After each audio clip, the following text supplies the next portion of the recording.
Once again, it's a pleasure to have you with us. Thank you for making time. Welcome to KTN Prime. My name is Jesse Rogers. Our sign language interpreter tonight is Meresha Owiti.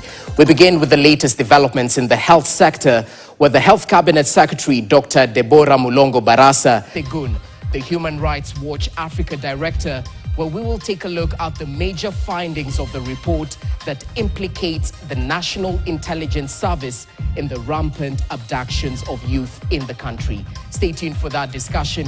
Has admitted challenges in accessing healthcare via the new Social Health Authority, but was quick to add that the hitches have been resolved. Speaking a day after some patients stormed the ministry headquarters to complain over downtime on the SHA portal, the Cabinet Secretary said the matter has been addressed and was currently working seamlessly.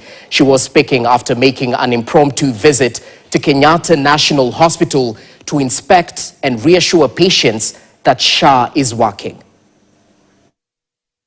Having identified the system interruption, we've been able to first visit the labor ward as well as the maternity area.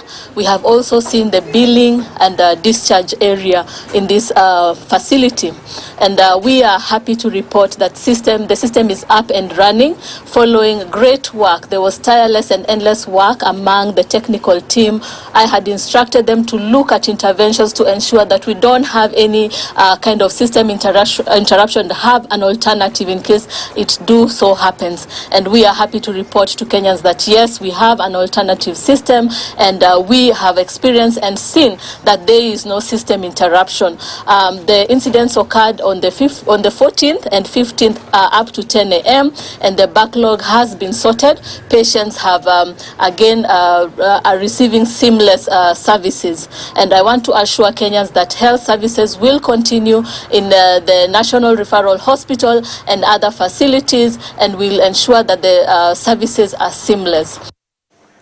But even as the Ministry of Health gave an assurance over the implementation of the new Social Health Authority, many